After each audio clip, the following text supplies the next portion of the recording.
قبل از ورود به بحث الکترومغناطیس لازمه که بدونیم که آیا تنها ذرات باردار الکتریکی که در این جهان میشناسیم فقط الکترون ها و پروتون ها هستن؟ میدونیم که نوترون ها که داخل هسته اتم هستن بدون بارن، پروتون ها بار مثبت 1 دارن و الکترون ها بار منفی 1 دارن. اما جهان ما از ذرات بیشتری تشکیل شده. یه سری ذرات داریم که به اینا میگن ذرات بنیادی که در واقع به اجزای ریزتری تجزیه نمیشن و یک مدلی برای توضیح این ذرات بنیادی ارائه شده که بهش میگن مدل استاندارد ذرات بنیادی. این یک نظریه است. مدل استاندارد ذرات بنیادی بیشتر تمرکزش رو نیروهای الکترومغناطیس، هسته‌ای ضعیف و هسته‌ای قوی هست. غیر از این سه نیرو، طبیعت یک نیروی دیگه هم داره که گرانش هست، گرانش جرمی، که خیلی در مدل استاندارد نمیشه بهش پرداخت و توضیح براش داد. اما سه نیروی دیگر رو به خوبی میشه با این مدل توضیح داد. این جدولی که اینجا میبینید یه جدولی شبیه به جدول مندلیوف است. شامل دو بخشه.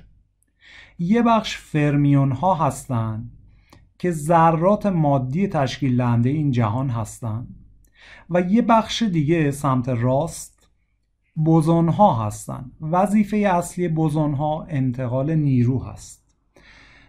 در واقع این 4 نیرویی که اسم بردیم، گرانش، الکترومغناطیس، هسته ضعیف و قوی، به این صورت مکانیزمش رو میشه توضیح داد که فرمیون ها از طریق بوزون ها با هم تعامل نیرویی خواهند داشت. برای مثال فرض کنید الکترون که یک ذره بنیادی هست، اگر بخواد به یک الکترون دیگه نیرو وارد بکنه، این کار رو از طریق یک ذره واسطی به نام فوتون انجام میده. فوتون انتقال دهنده نیروی الکترومغناطیس است. یا برای مثال گلوئون که در این جدول میبینید انتقال دهنده نیروی هسته‌ای قوی هست. نیروی هسته‌ای قوی تو اردر نیروی الکترومغناطیسه. در واقع همون نیرویی که نوترون ها و پروتون ها رو در هسته اتم در کنار هم قرار میده، چون پروتون ها به واسطه نیروی دافعی که دارن قاعدتاً میخوان همدیگر رو دفع کنن و باید هسته اتم متلاشی بشه. اون چیزی که هسته اتم رو پایدار نگه میداره در واقع همون نیروی هسته‌ای قوی هست. نیروی هسته‌ای ضعیف هم مربوط به واپاشی ذرات. مثلا در همین نیروگاه هایی که شکافت اتم صورت میگیره، اونجا ما نیروی هسته‌ای ضعیف رو داریم، یا در پرتوهای رادیواکتیو اونجا هم نیروی هسته‌ای ضعیف رو داریم که خب نسبت به نیروی هسته‌ای قوی اردرش خیلی پایین تر هست. و گرانش این وسط نسبت به هر سه نیروی دیگه بسیار بسیار ضعیفتره. حدود 10 به توان منفی 21 یا 10 به توان منفی 23 برابر ضعیفتر از نیروی الکترومغناطیس هست. یعنی 2 تا پروتون رو در نظر بگیرید، اینها با یک نیروی همدیگر رو میخوان دفع کنن از نوع الکترومغناطیسی، اما گرانش جرمیشون 10 به توان 23 برابر ضعیفتر هست. بنابراین گرانش ضعیفترین نیروی طبیعت است و به همین دلیل آزمایش هایی که میخوایم انجام بدیم تا گرانش رو شناسایی بکنیم خیلی سخت‌تره، چون باید این آزمایش ها رو روی اجرام با جرم بسیار زیاد انجام بدیم، مثلا در اشل ماه یا زمین یا خورشید. خب حالا بیایم سراغ همین جدول و این جدول رو دقیق تر ببینیم. به ازای هر یک از این ذرات کوانتومی 3 تا مشخصه در کنارش نوشته شده که به این مشخصه ها میگیم مشخصه های کوانتومی: جرم، بار الکتریکی و اسپین. البته مشخصه های کوانتومی مفصل تر از این 3 تا هست، ولی فعلا به همین 3 تا بسنده میکنیم. حالا بیایم سراغ فرمیون ها که در واقع ذرات مادی تشکیل دهنده جهان هستند. این فرمیون ها دو بخش هستن. یه بخش این 6 تای بالا رو اگر ببینید بهشون میگن کوارک و 6 تای پایین رو بهشون میگن لپتون. اسمشون خیلی اهمیتی نداره، فقط برای اینکه وقتی این جدول رو میبینید یه شناختی ازش داشته باشین دارم این توضیحات رو میدم.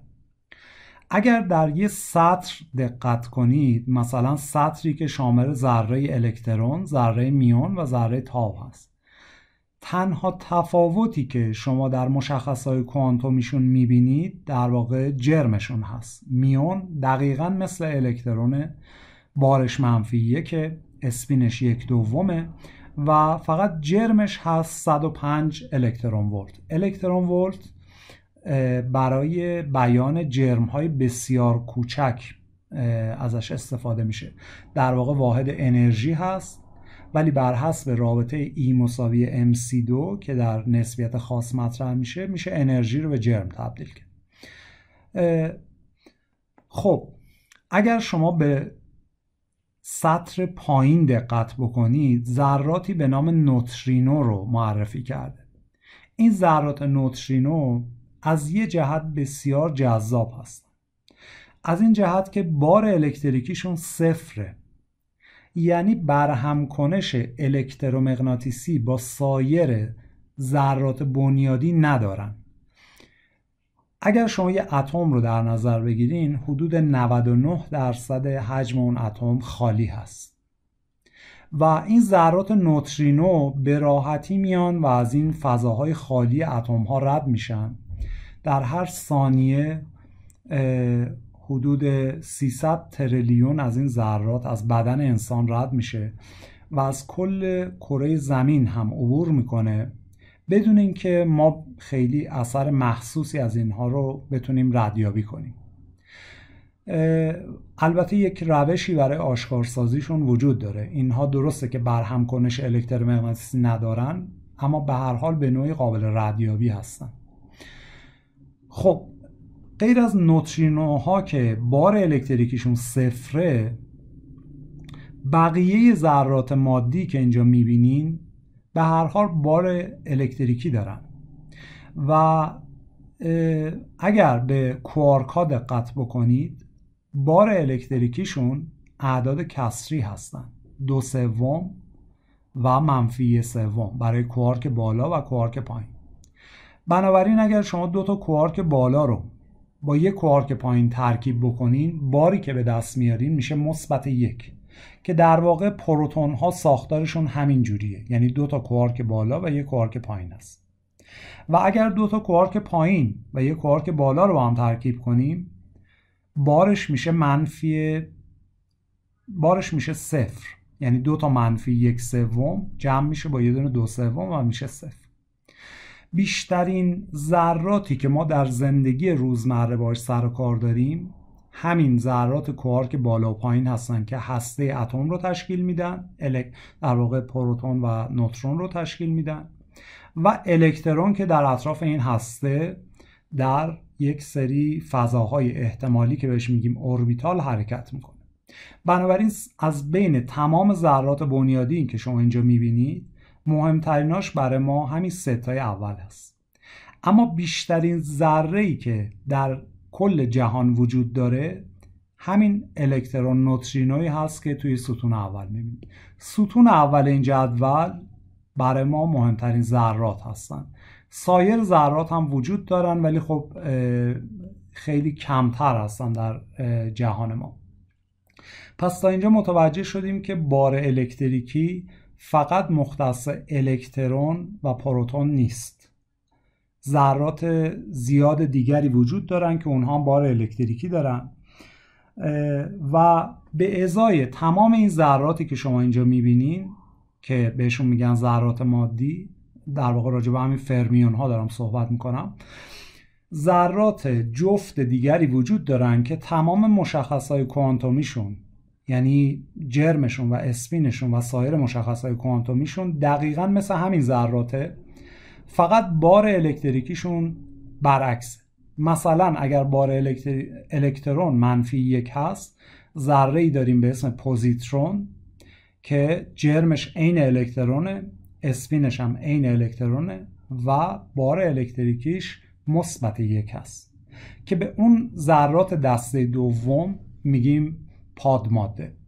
ذراتی که شما اینجا میبینین، فرمیون هایی که در این جدول میبینین، ماده رو تشکیل میده و اگر بارهای الکتریکی این رو برعکس بکنین، ذرات دیگری رو به شما تحویل میده که اونها پادماده هستن. تولید پادماده بسیار سخته، ولی به هر حال هم در جهان مادی وجود دارن، البته با تعداد کمتری نسبت به ذرات مادی.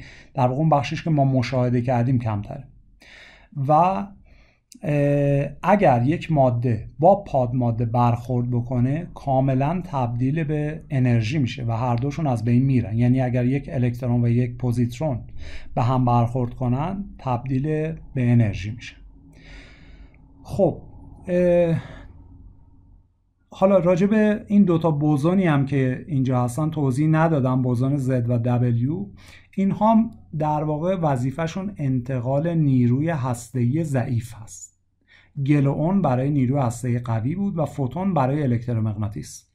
اما برای نیروی گرانش تا الان بوزونی پیدا نشده. یک فرضیه‌ای وجود داره، میگن ذراتی به نام گراویتون احتمالاً باید وجود داشته باشن که مسئول انتقال نیروی گرانش هستن، ولی این ذرات حالا در طبیعت مشاهده نشده. یه نکته دیگری که شما باید تو این جدول دقت بکنین اینه که تنها ذره‌ای که جرم نداره این بوزون مربوط به نیروی الکترومغناطیس هست، همون فوتون معروفی که میشناسیم. یعنی میدونیم که نور از یه سری ذره تشکیل شده که حالا به عنوان بسته های انرژی ازشون یاد میشه، یا همون فوتون ها که در واقع وظیفه اصلیشون انتقال نیروی الکترومغناطیس هستن.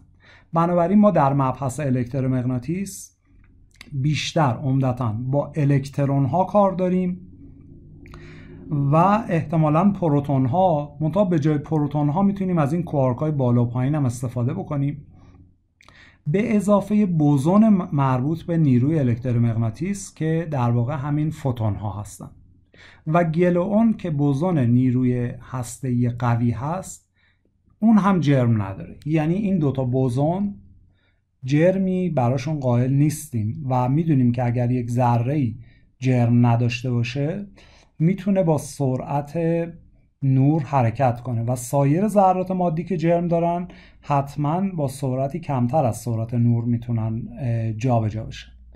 خب این یه توضیح کلی در مورد مدل استاندارد ذرات بنیادی. البته این مدل بسیار مدل پیچیده‌ای هست، ریاضیات پیچیده‌ای داره و آموزشش شاید چندین و چند جلسه زمان لازم داشته باشه و موضوع مبحث در واقع درس ما نیست.